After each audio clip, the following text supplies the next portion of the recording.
When you imagine a wilderness injury, you probably picture a dramatic fall or a deep cut. But data shows the leading cause of evacuation isn't dramatic. It's lower limb injuries like sprains and strains. Many of these serious issues begin with something we all get and typically ignore: simple foot blisters. In fact, search and rescue teams consistently report that lower leg and ankle injuries are the main reason for callouts. In this video, we'll break down the top 5 wilderness foot injuries, uncover why they happen, and give you the strategies to get home safely. So, how widespread is this problem?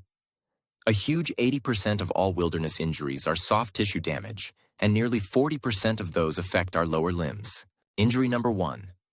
Blisters. They seem minor, but are the most common injury for hikers, causing you to alter your gait and stress your joints. Injury number 2. Ankle sprains and strains. This is what happens when that altered gait meets unstable ground. It's the top reason for evacuation. What causes these? The most obvious culprit is your gear. Boots that are too tight or loose are a primary source of blisters and foot pain. Injury number 3. Bruised and black toenails. This is almost always from toes jamming into the front of your boot during descents. Finally, consider your pack weight. Studies show a direct link between a heavier pack and a higher injury risk, as more force hits your feet. But it's not just about simple rubbing.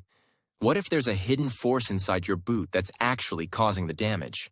The real culprit is a biomechanical event called shear force. Imagine the bone in your foot moves, while your sock and boot lag slightly behind. This repeated stretching creates tiny tears in the tissue beneath your skin. Your body responds by flooding the area with fluid to form a blister. So the answer is shear. It is not surface friction. It is an internal tearing. This explains why deep, painful blisters can form without obvious rubbing. This also changes our view of calluses. They are not armor. A callus is a sign of chronic shear, making the area underneath more prone to blistering. Okay, so we know the hidden cause. But why does this so often spiral out of control? The answer lies in one critical mistake almost everyone makes. The mistake is ignoring the hot spot. That small, warm, slightly irritated feeling is your body's final warning flare before a blister forms. Ignoring these small signals does not just end trips. It can cause chronic problems like stress fractures, tendinitis, and other serious issues. Now let's talk about another ignored factor: moisture. Injury number 4. Trench foot. And it does not require a trench, just prolonged dampness from sweat. Your feet get cold, numb, and start to swell. The skin can turn red, then blue. In severe cases, the skin dies, causing permanent nerve damage. Injury number 5. Stress fractures. These are the ultimate consequence of ignoring pain.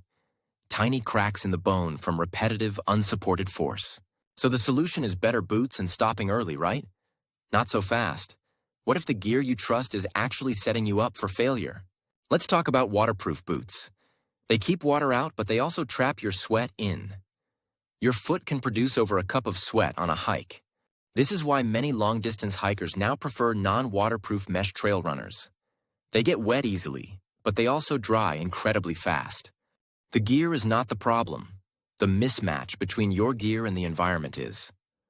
Waterproof boots can be perfect for snow, but bad for a humid trek.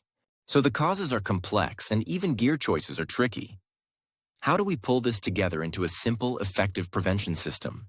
The solution is a system of proactive foot care. It starts before you hit the trail by managing 3 key variables: friction, moisture, and pressure. Remember shear force and moisture? Your first line of defense is your sock.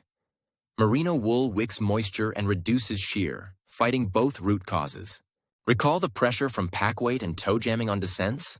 Trekking poles reduce lower extremity injuries by helping you distribute that load. The most powerful tool is also the simplest: taking breaks. Every hour, take your shoes and socks off.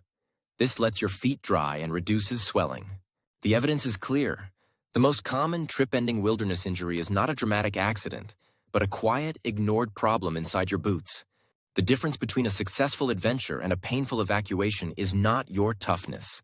It is your willingness to listen to that first, tiny hot spot. Here are your 3 keys. 1. Choose socks and footwear for your environment. 2. Stop immediately for any hot spot. 3. Air out your feet at every break. Your feet are your most important piece of gear. Treat them that way. Share this video with a hiking partner because the best rescue is one that never happens.